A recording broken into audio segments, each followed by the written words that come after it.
Bismillahirrahmanirrahim. Ya bani Adam khudhu zinatakum 'inda kulli masjidin wa kulu washrabu wa la tusrifu innahu la yuhibbul musrifin. Assalamualaikum warahmatullahi wabarakatuh. Selamat sore pemirsa. Bagaimana dengan kabar Anda hari ini? Semoga Anda dan keluarga di rumah dalam keadaan sehat walafiat dan selalu dalam lindungan Allah Subhanahu wa taala. Senang sekali rasanya saya El Hakiki bisa menemani Anda kembali dalam program kesayangan kita Ustadz Menjawab. Selama 1 jam ke depan nanti kita akan bersama-sama membahas tema mengenai mengaca pada pakaian kita. Pakaian merupakan suatu hal yang sangat penting untuk kita. Bahkan pakaian juga merupakan suatu kebutuhan pokok. Nah, bagaimana sih baiknya kita menyikapi pakaian kita? Nanti akan dijelaskan oleh narasumber kami, yaitu Ustadz Haji Agus Tri Cahyo MA. Nah, apabila Anda ingin bergabung bersama kami melalui line interaktif, silakan menghubungi di 0351465353 atau melalui Facebook kami Ustadz Menjawab Sakti Madiun. Dan apabila Anda ingin menyaksikan secara live dari studio, silakan mendaftarkan kelompok ataupun majelis taklim Anda maksimal 10 orang dengan menghubungi nomor yang tertera di bawah ini. Nah, dan sore hari ini narasumber kami sudah hadir. Assalamualaikum Ustadz. Waalaikumsalam warahmatullahi wabarakatuh. Bagaimana nih kabarnya Ustadz Agus? Alhamdulillah, luar biasa sehat. Alhamdulillah. Mengaca pada pakaian kita nih Ustadz temanya betul, ya. Pakaian juga merupakan suatu kebutuhan pokok juga ya. Nah, mungkin bagaimana sih pakaian itu sendiri dari mata Islam itu? Ya. Silahkan. Baik, terima kasih Pak Ella dan para pemirsa. Bismillahirrahmanirrahim. Alhamdulillahirabbil alamin.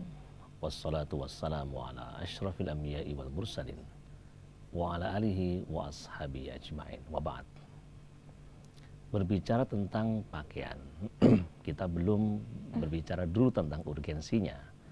Tetapi kalau kita melihat di dalam Al-Quran, bahwa Al-Quran menggunakan 3 istilah untuk menyebut kata pakaian dalam bahasa Indonesia. Suatu saat Al-Quran menyebut dengan istilah libas atau dengan bentuk makrifat al-libas. Kata libas itu berarti penutup ya.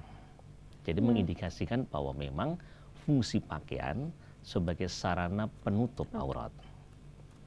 Tetapi di dalam Al-Quran kata libas dengan derivasi bentuk kata kerjanya yalbasunaha misalnya tidak diartikan dengan menutupi, tidak diartikan memakai pakaian, tetapi menggunakan.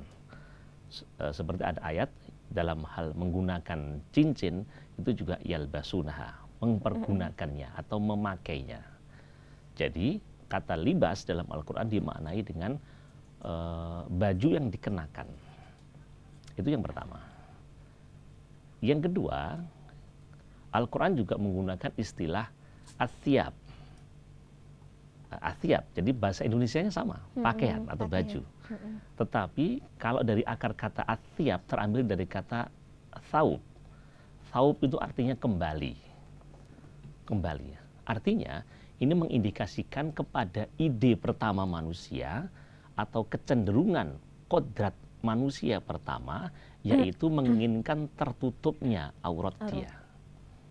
Jadi orang yang menggunakan athiyab adalah orang yang ingin mengembalikan pada proporsi kodrat awal manusia yang tidak ingin memamerkan auratnya, tetapi ingin menutupi auratnya sebagai bagian yang memang selazimnya harus ditutupi.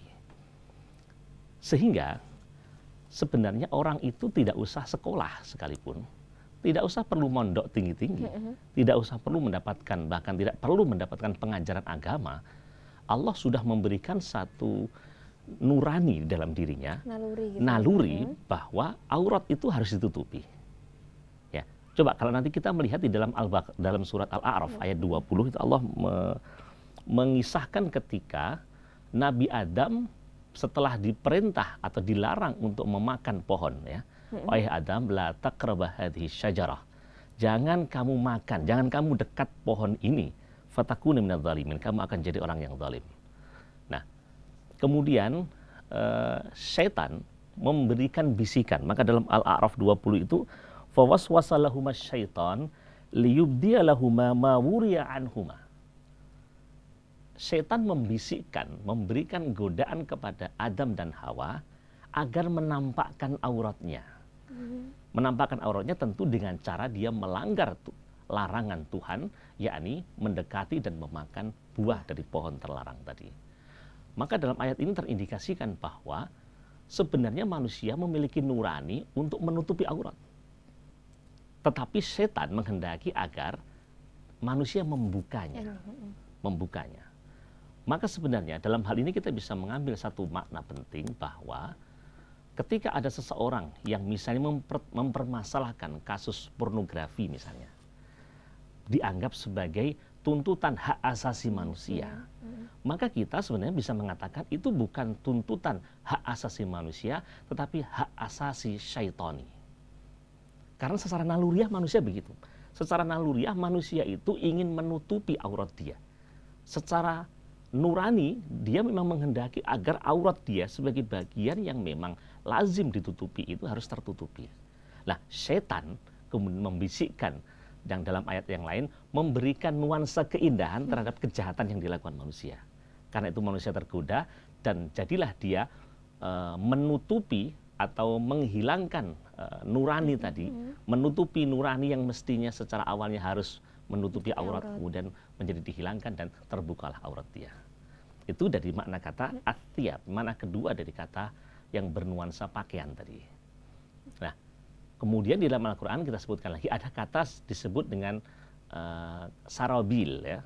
Kadang Quran menggunakan istilah pakaian dengan kata sarabil. Ada surat An-Nahl ayat 81 itu ya. Ja'ala lakum sarabil taqikumul hartha was sarabil taqikum ba'sakum. Allah menjadikan bagi kamu sekalian itu sarabil, pakaian sebagai pelindung panas dan dingin, dan pakaian sebagai pelindung kalian dari ganasnya peperangan. Maka ini sekaligus menunjukkan fungsi pakaian, di samping pakaian yang kedua tadi menunjukkan sebagai penutup aurat, ini tidak sekedar itu, menutup atau melindungi badan dari panas, matahari, dingin, dan seterusnya sampai kepada dari perang dan seterusnya. Ini makna dari kata yang dalam konteks Indonesia disebut dengan satu kata, yakni pakaian atau baju. Ya, memang harus kita pahami dan harus kita akui bahasa kita itu yang dianggap bahasa kita itu kan supel, sederhana. Tetapi bahasa Indonesia itu memang dalam tanda petik memang agak miskin dengan kosakata. Harus kita akui begitu. Karena di dalam bahasa Arab, bahkan bahasa Jawa pun itu lebih kaya dibandingkan dengan bahasa kita. Nah, karena itu memang ketika kita berbicara dalam konteks Indonesia, maka memang kita harus mengembalikan dalam proporsi, apalagi kita bicara Quran. Bagaimana sih bahasa Quran berbicara tentang masalah itu? Yang kadang padanannya dalam bahasa Indonesia satu. Karena itu perlu dikembalikan kepada makna sesungguhnya. Nah, dari situlah maka kesimpulan kita bahwa menutupi aurat atau mengenakan pakaian sebagai sarana untuk menutup aurat itu fitrah manusia. Fitrah itu adalah sebuah kecenderungan dasar sebagai anugerah dari Allah Subhanahu wa taala. Tanpa dia harus belajar. Sebagaimana anak ayam ketika menetas dari telurnya, dia tidak perlu belajar bagaimana cara mencari makan. Tidak perlu belajar bagaimana cara berjalan dan seterusnya. Sebagaimana juga anak kecil ketika terlahir tidak perlu belajar bagaimana cara menetek ibunya, sudah otomatis dia akan tahu. Itu namanya naruri atau dalam istilah tafsir dikatakan dengan hidayatul hawash atau hidayatul ilham. Jadi naluri, insting dari Allah SWT. Ya, nanti bisa dengar kembali Ustadz yang sudah bergabung bersama kami. Assalamualaikum, Ustadz menjawab. Waalaikumsalam warahmatullahi wabarakatuh. Ya, dengan Bapak siapa di mana? Bapak Yanto di Ngawi. Silakan Bapak Yanto pertanyaannya. Assalamualaikum Pak Ustaz. Waalaikumsalam warahmatullahi wabarakatuh. Ini Pak Ustaz, saya menanyakan tentang kodok kodarnya Allah tentang kelahiran Pak Ustaz. Gini. Anak seorang itu lahir mau jadi Yahudi maupun Nasrani itu kan tergantung orang tuanya, kita hadis Nabi ya Ustaz. Betul. Tapi dalam temanya itu saya menemukan bahwa bagaimana kalau seorang nabi seperti Nabi Nuh itu kan tidak bisa mendidik anaknya untuk jadi orang yang bertakwa. Dan juga seperti Nabi Ibrahim tidak bisa mengislamkan ayahnya Betul. Azar itu. Itu atau apakah ketetapan dari Allah atau memang bagaimana Pak Ustadz? Mohon penjelasan. Ya, ya. Terus yang kedua Pak Ustadz, Ya. sekarang itu bukan banyak ulama yang saya mendengar pengajian umum itu sering membanggakan suatu golongan sendiri dan menyebut suatu golongan yang lain itu tidak benar. Bahwa merasa dirinya dia merasa ahli sunnah wal jamaah. Ya, ya, ya. Pertanyaan saya itu apakah bisa dijadikan rujukan Ustadz yang seperti itu?